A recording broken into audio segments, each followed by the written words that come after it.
जिनकी पेंशन कटी है, जब से कटी उनकी पेंशन दी जाएगी और सूद समेत दी जाएगी जब कांग्रेस का राज है। और पेंशन भी 200 रुपए रोज दी जाएगी, यानी कि 6,000 रुपए। चौधरी अकरम खान, कांग्रेस पार्टी, कांग्रेस पार्टी मंत्री। सबसे पहले तो राष्ट्रपिता महात्मा गांधी जी को उनकी पुण्यतिथि पर हम सब याद करते हैं और उनको अपनी श्रद्धांजलि अर्पित करते हैं। मंच पर बैठे मेरे साथ पार्टी के वरिष्ठ नेता बत्रा जी, टीपी सिंह जी, हमारे जिला परिषद के मेंबर नरवैल जी, पंडित अमित शर्मा जी और सभी मौजूद साथी हमारे जितने भी बैठे हैं, आप सभी जितने हल्के से आए मेरे बुजुर्गों, नौजवान साथियों, सबसे पहले तो आपका यहाँ पहुँचने पर बहुत बहुत शुक्रगुजार हूँ, धन्यवाद करता हूँ। साथ ही आप सबका जो भारत जोड़ो यात्रा राहुल गांधी जी के नेतृत्व में चल रही थी और आप लोगों ने जो हिस्सा उसमें पहुँच के एक दिन पहुँच के ऐसी ठंड में, क्योंकि मेरे ध्यान है 10 तारीख का अम्बाला में कार्यक्रम था और आप लोग सब एक दिन पहुंचे, एक दिन पहले 9 तारीख को वहां पहुंचे और बहुत ठंड थी और आप सब लोगों ने बड़ी हिम्मत और मेहनत के साथ वहां पहुंच के उस प्रोग्राम में शिरकत की। आप सबका दिल की गहराइयों से बहुत बहुत शुक्रिया। और ये यात्रा कामयाब रही, जैसे कि मेरे से पहले टीपी सिंह जी ने, बत्रा जी ने बताया आपको कि यात्रा जो देश के मुद्दे इसमें थे, चाहे वो महंगाई का है, बेरोजगारी का है, किसान का है, व्यापारी का, कर्मचारी का, ये मुद्दे तो थे ही थे जो एक विपक्ष के नाते कांग्रेस पार्टी उठाई रही थी कि जैसे जैसे वादे सरकार ने महंगाई को कम करने को, रोजगार देने को, किसानों की आय दुगनी करने को, अनेक तरह के वायदे सरकार ने करे थे, लेकिन हर मोर्चे पर यह सरकार विफल रही। और ये जो आपको अभी पैम्फलेट बांटे हैं, इसमें इन सब का जिक्र है कि क्या इनके वादे थे, क्या क्या इन्होंने कितने वादे जनता के साथ करे थे। तो ये सब बातें तो ही हैं। जहां राहुल गांधी जी ने यात्रा, भारत जोड़ो यात्रा कन्याकुमारी से कश्मीर तक करी, इसके साथ साथ और भी बहुत मुद्दे थे, जैसे कि इस राज्य में अगर आप देखें तो खासकर लोगों की आपस की दूरियां, चाहे वो गांव में पार्टीबाजी को लेके हो, चाहे जाति धर्म को लेके हो, देश में थोड़ी लोगों के बीच में दूरियां आ गई थी कई वजह से। उन सबको, लोगों को, देश की जनता को इकट्ठा करने के लिए, इन दूरियों को, इन जो उनमें नफरतें पैदा हो रही थी, उनको हटाने के लिए, उनको कम करने के लिए ये यात्रा एक अहम भूमिका निभाई इस यात्रा ने। और कन्याकुमारी से कश्मीर तक हर वर्ग के लोग ने इसमें हिस्सा लिया। हर स्टेट में जिसमें भी गई है, हर राज्य में जिसमें भी गई है, एक ज्यादा मध्य प्रदेश में है तो उसके बाद राजस्थान में उससे भी ज्यादा समर्थन, हरियाणा में उससे भी ज्यादा समर्थन, पंजाब में उससे भी ज्यादा समर्थन। तो इस तरह से ये यात्रा चली और हमारी ये यात्रा, भारत जोड़ो यात्रा, एक सफल यात्रा रही।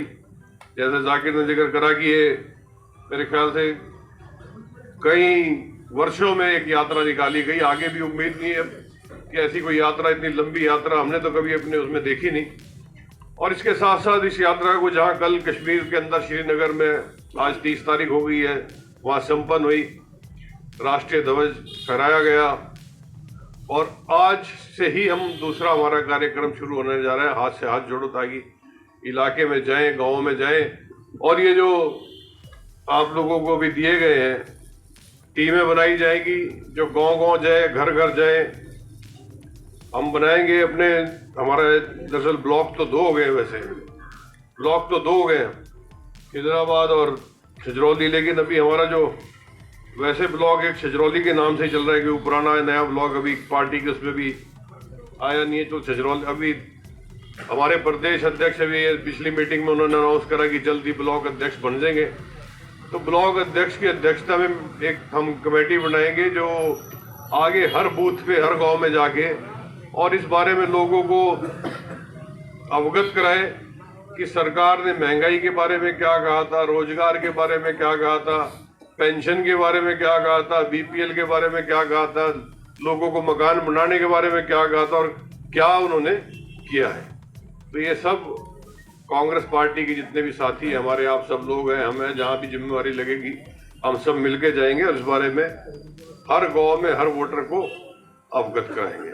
इसके साथ साथ कुछ और बातें भी हैं, जैसे आजकल खासकर चल रहा है बीपीएल वालों का चल रहा है, पेंशन कट की बहुत से बुजुर्गों की, वो भी चल रहा है। तो जितने भी साथी हमारे गांव में जाएंगे वो बीपीएल वालों को भी नोट करेंगे और जिन बुजुर्गों की पेंशन कटी है वो भी नोट करेंगे और उनको ये भी यकीन दिलाया गएंगे कि कांग्रेस पार्टी चौधरी अकरम खान। इसके अलावा और भी बहुत से रोजगार के हैं। जहां तक किसानों की बात है, अभी हमारे किसान साथी शुगर मिल पे बैठे थे, धरना लगा रखी थी उन्होंने गन्ने के रेट के लिए।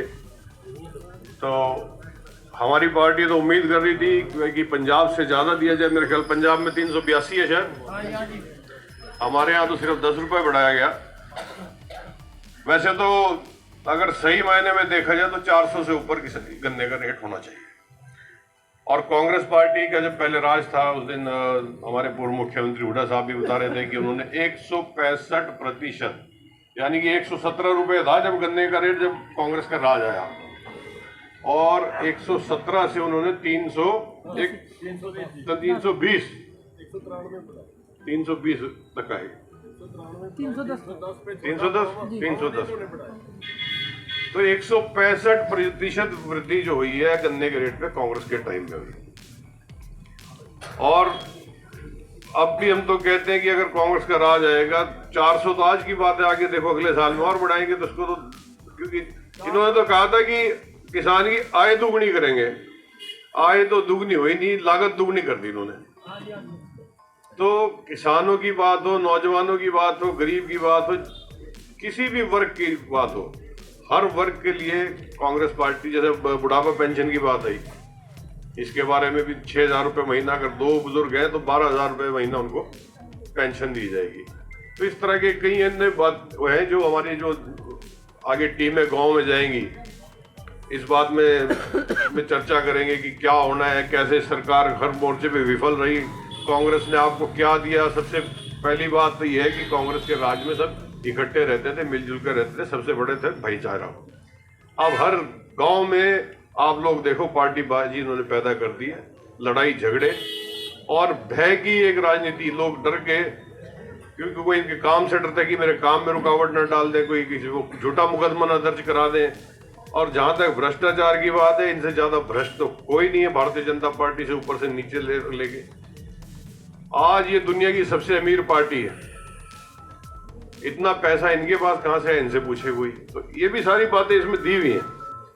तो मेरी तो आप सब लोगों से ये गुजारिश है कि अब ये जो हाथ से हाथ जोड़ो वाले जो हमारा कार्यक्रम शुरू होगा, जो भी टीमें बनेगी, सब लोग तो नहीं लेकिन गांव में जाके बीपीएल वाले और इनकी जो पेंशन वाले खास तौर पे इनका जरूर नोट करें, क्योंकि सरकार आने पे इनके पेंशन भी और जिनके बीपीएल के कार्ड कटे उनका भी, क्योंकि ये सरकार ने एक ऐसा सिस्टम बना रखा है, लोग कागज लिए हमेशा बस दफ्तर के अंदर खड़े हैं। कोई पेंशन के मुताबिक खड़ा है, कोई बीपीएल के मुताबिक खड़ा है, कोई किसी काम से खड़ा है, कोई किसी काम से खड़ा है। तो ये सारी समस्याएं दूर करी जाएंगी और ज्यादा वक्त नहीं है। ये जो यात्रा हमारी निकली है, बड़ी कामयाब यात्रा रही है, भारत जोड़ो यात्रा, और पूरे देश में इसको भरपूर समर्थन मिला है। और मैं यकीन के साथ कह सकता हूं कि आने वाली सरकार आपके प्रदेश के अंदर कांग्रेस की सरकार होगी। आप लोग जुड़ के अपना मेहनत से काम करते रहें, पूरे अपने इलाके में, अपने गांव में अपने बूथ को मजबूत करें, इलाके में दूसरे गांव में जाएं, अपनी पार्टी का प्रचार इसी तरह से करते रहें।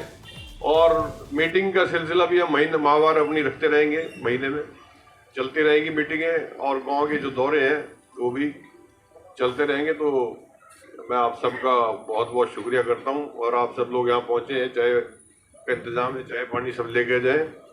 हमारे बीच में हमारे जगाधरी से, यमुनानगर से हमारे एमसी भाई देवेंद्र जी पहुंचे हैं, स्वागत है जी आपका।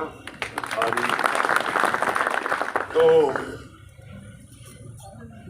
अब जल्द से, जैसे मैंने बताया कि हमारे जिले के प्रभारी तो जैसे पहले बने हुए थे ना, हमारे यहाँ हमारे प्रभारी बना रखे हैं पार्टी की तरफ से अशोक अरोड़ा जी, जो पीछे वो शहर में भी हमने एक यात्रा से मार्च निकाली थी, उसमें आए थे अशोक अरोड़ा जी, क्योंकि जिला अध्यक्ष अभी नियुक्त नहीं हुए, उम्मीद है जल्दी होंगे। लेकिन जो ब्लॉक के अध्यक्ष हैं वो उन्होंने, हमारे प्रदेश अध्यक्ष ने कहा था हफ्ते के अंदर, 10 दिन के अंदर, मेरे ख्याल फरवरी के पहले हफ्ते के अंदर अंदर उनकी लिस्ट आ जाएगी।